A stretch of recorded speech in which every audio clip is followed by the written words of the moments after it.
सेवाज और दोस्तों, मैं राहुल खन्ना के इस वीडियो में आपका स्वागत है। दोस्तों, कुछ दिन पहले ही नवाखाई का त्योहार शुरू हुआ है। किस जगह पर नवाखाई चल रही है तो किस जगह पर खत्म हो गई। मैंने गांव फोन किया तो गांव में भी बोला गया कि हमारी नवाखाई हो गई है, हमें नवा खा लिया। तो एक्चुअली बहुत सारे छत्तीसगढ़ में बहुत सारे ऐसे त्योहार है जिसकी डेफिनेशन लोगों को नहीं पता है। तो चलिए आज जानते हैं कि यह नवाखाई आई कहां से और नवाखाई क्यों की जाती है। ट्राइबलों में ऐसे अजीबोगरीब परंपराएं होती क्यों है। दोस्तों, अगर इस बात का ध्यान रखा जाए तो आप पूरा किताब उठा के, इतिहास उठा के देख लो या आज के कल्चर में देख लो, पूरी दुनिया में ऐसा कौन सा समाज है जो समाज खेती को पूजता है। आप कहेंगे नहीं यार, सब तो किसान है तो सब खेती को पूजते हैं। आज वाली बात नहीं है। वो पूजने वाली बात और इतिहास वाली बात आपको ऐसे समझ आएगी जब उनके वो कल्चर में दबा पड़ा रहेगा। तो फिर आप दिमाग लगाओगे कि कहाँ होती है। किसान तो सभी है यार, आज सभी समाज के लोग किसान ही कर रहे हैं और किसान यह मुख्य घटक है इस देश का। इस संवेदनशील मुद्दे पे नहीं जा रहा हूं मैं, इस मुद्दे पे जा रहा हूं कि किनके परंपराओं में आज ज्यादा भरा है खेती। तो आपको एक ही सवाल आएगा, इस देश के मूलवंशी यानी ट्राइबल लोगों के कल्चर में खेती को लेकर बहुत बड़ी बड़ी परंपरा है। ये क्या इंगित करती है? ये इंगित इस तरफ करती है कि दुनिया में खेती की क्रांति किसी की होगी तो ट्राइबलों ने की होगी। और इसका अगर सबूत चाहिए तो कोई कागज नहीं है, सबूत इनका कल्चर है।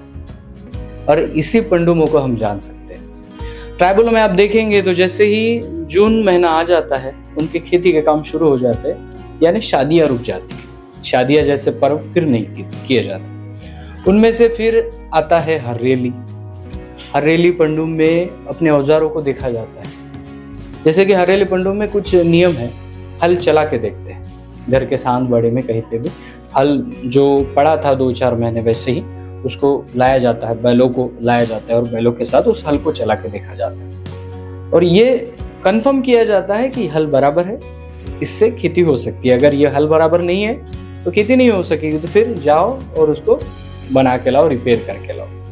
तो ये होता है। उसके बाद आता है बीजा पड़ना। जब बीज को जमीन में बोया जाता है उसको बहुत बड़ा महत्व दिया जाता है। वो एक प्रोसेस है तुंडानिंग की, कि एक बीज जमीन के अंदर जाएगा, हवा, मिट्टी, पानी से अपने एक नए जीव का निर्माण करेगा और जिसकी बदौलत बहुत सारे बीजों का एक बीज निर्माण करने वाला है। ये मूवमेंट प्राकृतिक है। इसको आप अगर समझना चाहें, यह प्राकृतिक होने के कारण अपने बीजों को पहले अपने पेन कड़ा पे ले जाकर पूर्वजों को दिखाकर फिर उस बीजों को बोया जाता है। इसे बोलते हैं बीजापड़ना। उसके बाद थोड़ा सा आगे आएंगे तो फिर जैसे वो फसल बड़ी हो जाती है, जैसे धान का आप उदाहरण ले लो, तो धान का परा जब बड़ा हो जाता है तब उसके बाद एक कीचड़ बनाकर, अपने खेत में कीचड़ बनाकर उसको रोपा जाता है। वो एक पर्व होता है, वहां पे एक अलग नृत्य है। उसके बाद जब धान बड़ा होने लगता है उसको पोट्री आ जाता है। पोट्री मीन्स उस जो दाना बन रहा होता है, दाना बनने से पहले वहां पे दूध बन जाता है, यानी व्हाइट वाला मिल्क बनता है और उसके बाद उसका दाना बनता है। तो जो मिल्क आ जाता है उसे पोट्री बोलते हैं। वो जब पोट्री आ जाती है तो इधर पोड़ा आ जाता है। पोला बड़गा त्योहार जो बैलों का होता है, क्योंकि उन दिनों जब धान की ज्यादा फसल थी तो उन धान में कोई बैल चलाने का कोई तुक नहीं बनता था। बैल वहां पे रहते थे और बैलों ने हरेली से लेकर आपके पोड़े तक सब काम कर दिए होते हैं। इसलिए बैलों को वहां पे बढ़िया से खाना खिलाया जाता था। बैलों को देखा जाता था कि उनको किसकी जरूरत है। अगर कोई बैल बीमार है तो उसको टाइम देके वो मालिक उसको स्वस्थ करता था। और इसलिए वो अपने खेती में काम आने वाले जो पशु है उनको पूजने का वो त्योहार माना गया। और उसके बाद फसल बड़ी हुई, इसमें दाना आ गया, और दाना आ गया तो इसमें आ गई नवाखाई। तो नवाखाई वो क्या सिस्टम, जैसे कि आप दुकान में जाते हो, किसी को पैसे देते हो और होटल में गए, पैसे दिए तो वो आपको कुछ देगा खाने का, तो आप उसके बाद थैंक यू बोलते हो उसको। जब हम उसको थैंक यू बोलते हैं तो वो भी वेलकम बोलता है, अरे पैसे तुमने दिए हैं और उसने अपना काम किया है, थैंक यू क्यों बोला भाई। तो ये हमारी आदत है, ये हमारा स्वभाव है कि किसी दूसरे के आदमी से कुछ मिलता है खाने को तो हमारे पूर्वजों ने हमें ये स्वभाव दिया है कि जिससे जहाँ से आ रहा है ना तो उनके शुक्रगुजार हो जाओ, उनको थैंक यू बोल दो। उनको भी अच्छा लगेगा और हमारे दिल को भी तसल्ली हो जाएगी। यही फॉर्मूला ट्राइबल्स है और इसी को प्राचीन कहने वाला ये संस्कार है नवाखाई। जब हमने नेचर से जो दाना लिया था वो दाना आया कहां से था? प्रकृति से। उसी दाने को लेकर हमने अपने खेती में डाला, वो दाना बड़ा होकर आज दाने के स्वरूप में अनेक सारे दाने आपको दे रहा है, चावल के दाने हो या गेहूं के दाने और कुछ।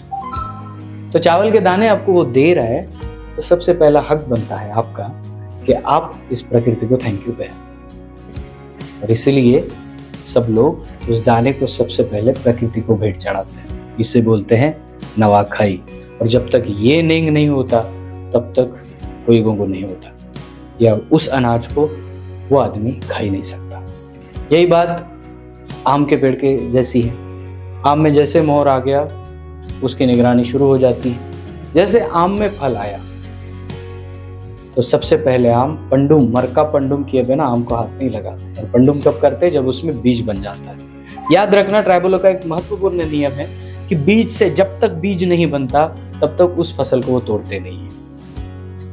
हाँ, ऐसे कुछ अपवादात्मक कुछ फसल होती है जिनको तोड़ा जाता है, लेकिन ये ध्यान रखा जाता है कि इनकी जनरेशन खत्म ना हो और फिर काम किया जाता है। हर चीज में ये आपको बात नोटिस करने को मिलेगी कि किसी चीज को आप खाओ, लेकिन जितना आपको लगता है उतना खाओ और नेचर को भी बचाओ।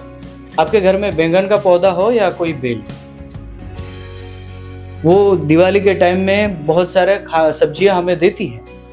उसके बाद लास्ट वाली जो बैंगन का फल हो या और कुछ, उसको तोड़कर हमारी माँ उसके बीज बचा के रखती है ताकि अगले साल वो पौधे लगाए। यही है सिस्टम। ये किसी किताब में लिखी नहीं है, ये हमारे माइंड में, हमारे कल्चर में है। हमारे लोग आज भी ऐसा ही करते। तो ये नवाखाई त्योहार जो है, ये नवाखाई त्योहार होने के बाद जब धान की फसल पूरी हो जाती है तो उसको घर लाया जाता है। उसे बोलते हैं दिवाली, और यही है आपकी दीपावली। तो अभी मौसम बदलने के कारण कभी कभी दिवाली पहले हो जाती है, फसल बाद में आ जाती है। लेकिन हाँ, चीजें वही है कि ट्राइबलों के खेती से शुरुआत से अंत तक खेती ही खेती है। ट्राइबलों के नेंग दस्तूरों में साल के शुरू से अंत तक खेती ही खेती है, क्योंकि ये लोग खेती की क्रांति करने वाले लोग हैं। इसलिए इन्होंने book, pen, tape recorder, mobile, TV कुछ नहीं था, फिर भी अपने लोगों के परंपराओं के द्वारा, इस त्योहारों के द्वारा अगली जनरेशन तक ये नॉलेज पहुंचाते गए और आज भी हमारी तरफ ये नॉलेज पहुंचते हुए आया है। तो बताइए, नवाखाई गलत है कि सही?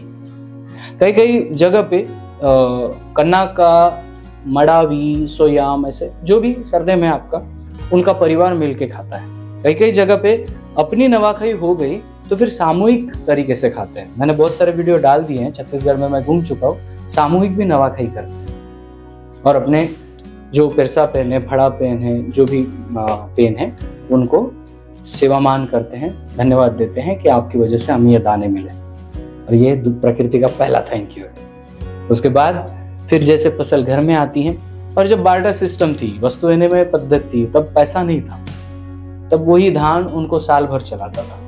कुमाल को देना है, माली को देना है, खाती को देना है, तेल निकालने वाले को देना है, सबको धान देकर वो रहते थे।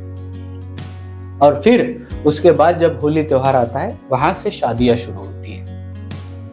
वहां से अपनी लड़की शादी की है तो फिर उनके लिए लड़का देखा जाता है, और फिर वहां से शादियों के त्योहार शुरू होते हैं। और फिर जैसे जून आ गया और मृग लग गया, फिर से वो त्योहार बंद होते हैं और फिर खेती में काम करना शुरू होता है। ये श्रृंखला है, और इस श्रृंखला के साथ 1 साल नहीं, 10 साल नहीं, 100 साल नहीं, हजारों सालों से यहाँ पे गौंड समुदाय अपनी परंपराएं, त्योहार, पंडुम करते आ रहे हैं। और इसलिए ये जो नवाखाई का मुझे सवाल आया था कि नवाखाई क्यों होती है, किस लिए होती है, कई जगह पे नॉनवेज देखने को मिला था लोगों को।